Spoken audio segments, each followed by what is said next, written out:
Hello, how's it going? I'm Andy, and welcome back. In this episode, I'm going to paint another bot from last build video, and I want to give this guy a camo paint job. But first, as usual, he needs a rust coat. So I've mixed up some dark brown here, and I'm just going to give him a good coat of that all over, and making sure I get into all those joints and crevices. And I'm just using my largest flat brush I have here, just to try and speed things up a bit. And that's the first coat of brown done. And I've already got my paint ready to go here on my palette. And I've got some clay, some country maple, and then some khaki tan. And then I've got a medium sized, I think it is medium sized scruffy brush. Just a flat scruffy brush. And if you've seen any of my other painting videos, you already know what's next. I'm just going to stipple or dab the paint all over, and making sure I get all those edges and corners, and just move down my palette one colour at a time. I can go back and mix the colours and do as many layers of stippling really as I want to, or as I need to, but I'm just going to stick with the 3 colours for this guy, and just to build up some texture and some variation in the rust coat. I'll just do the last coat of khaki tan here, and then that's the rust coat done. That's some nice texture and a bit of variation there in the rust coat. I can move on now to some colour, and I've got some avocado here, and then some holly green. I'll just get some avocado on my palette here. It's just a light green really, and I'm pretty much using it like an undercoat for the holly green. And what I want to do is leave all my edges exposed, just to make sure I show off that rust coat. And then when I go over this avocado green with my darker holly green, I'll leave some of the avocado poking out on the edges, and I think this just helps sell the weathering a bit more and makes it look a bit more natural. I normally would leave some sort of random places exposed of the rust coat, but because I'm doing camo on this guy, I'm going to just leave it all filled in. I'm not going to leave any sort of worn parts or exposed areas, just the edges. And that's the legs done. It's just the undercoat, so it doesn't need to be perfect. But now I just do the same process all over. I'll just get the arms done here first, same again, leaving all my edges exposed, and wherever there'll be some natural sort of wear and tear.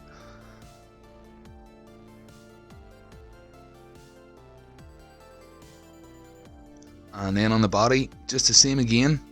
And I'm not going to leave any sort of large exposed areas. You can see here I've filled it all in. Normally would leave some exposed areas, but not this time. I want to really show off this camo. So yeah, that's the green undercoat done. I can move on now to the holly green. So now I just use my light green coat as a guide. I want to just paint just short of the edge of the light green, just to leave some of it showing. I'll just get this foot finished, and then you can see what I'm talking about here. I've just sort of left that light green just poking out from underneath that holly green. To me, it just sells the weathering a wee bit more, and just gives it a wee bit more depth. You can see again on the arm here, that light green just poking out, just to help sell the idea that the paint is worn off over time and it's kind of been sun-baked. And I'll just get the head finished here, and that'll be the dark green coat done. And then I can move on to the fun part, painting the camo.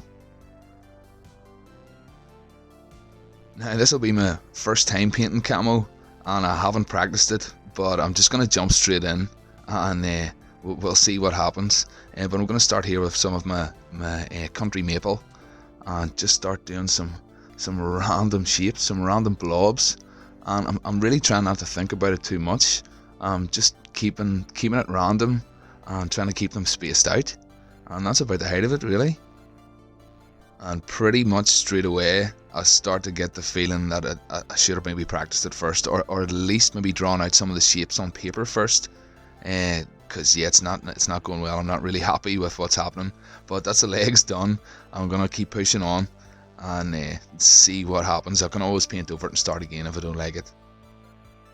Here I've mixed my avocado and my holly green together just to get a different shade of green, and did a few more shapes there on the feet, and then got a few more of the khaki tan shapes drawn there on the body.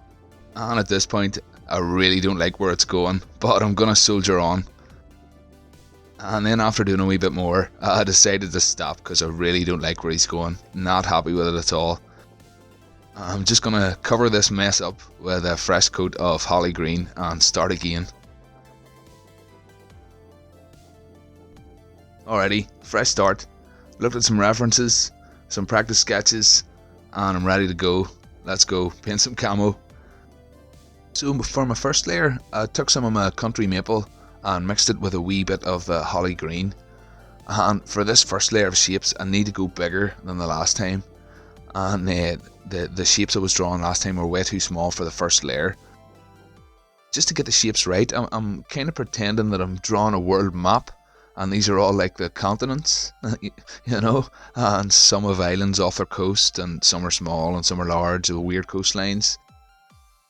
And I'm just trying to keep that in mind as I'm painting. I've also got my sketches here that I did earlier. I've just got those here sitting beside me so I can keep glancing down at those, just so I'm on the right track when it comes to the shapes. And then I've also got my camo rucksack, which never crossed my mind to look at it earlier. I mean, I use it all the time, and it never crossed my mind to use it for reference. So yeah, you hear people saying it all the time, but references, yep, references, definitely.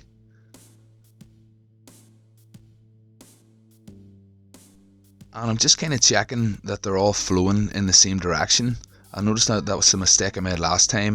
They didn't have a sort of flow to them. That's sort of the best way I can explain it. But that's the legs and one of the arms done there. And I just sort of continue the same process all over. And that's the grey coat. I'm calling that the grey coat anyway. That's the grey coat done. And you can see the shapes are way larger than last time. There's way more area covered. And now all my other layers are a wee bit easier because now I've got shapes to copy. So I've took some of my khaki tan here and mixed it with some of this holly green. And for this layer of shapes, I want to try and keep them a wee bit smaller than the previous layer. And obviously because the previous layer's there, it makes painting these a wee bit easier because I've got other shapes around it to copy, and I can kind of mirror what's already there. And I'm much happier with how this is going. Even these colours, I really like this tone of grey, the way this khaki tan has came out mixed with a wee bit of this holly green. And so yeah, just continue, same process, doing my small continents in and around, trying to keep it flowing with everything else, them all sort of flowing in the same direction. And yeah, taking my time, get it all filled in.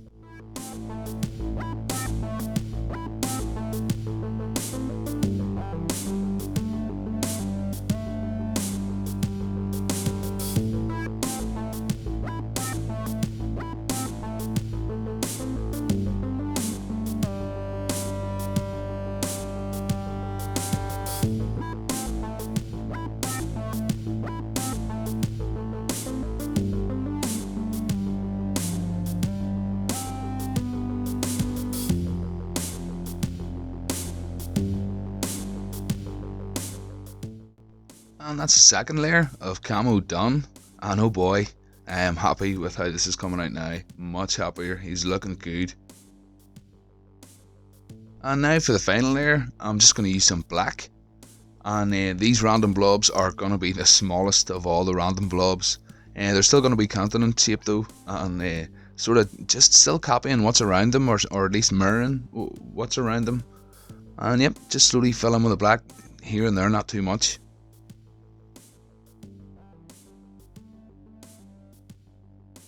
And with the black, I really have to be careful with what direction they're kind of flowing in.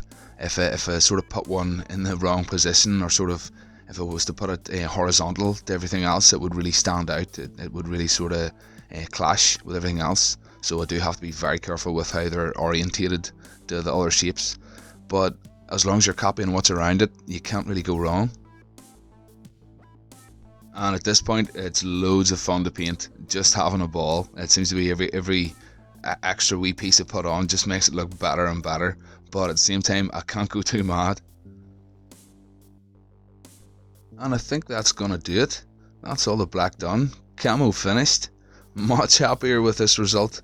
It just goes to show a wee bit of practice and a wee bit of looking at some references goes a long way, because that first one was junk. So now I'm just going to do a wee bit of metallic highlights.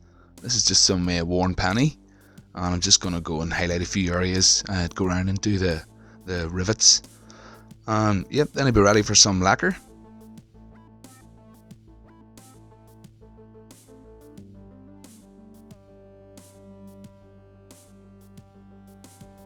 Just a wee bit of dry brushing here on the fingers and just a few other wee places. I'll just straighten up his antennae here, and that's him ready for lacquer. But what I'll do is I'll leave it overnight. I like to leave the paint to dry overnight before I hit it with lacquer, and then I'll get some spin shots. Alrighty, so as always, thanks very much for watching, and I hope this was helpful. Any questions or comments, you just know where to go there down below. And remember, there are no stupid questions here. And do me a favour, on your way out, hit the subscribe button there, and like and share and all that good stuff. It really helps me out. And I'll see you in the next one. Bye.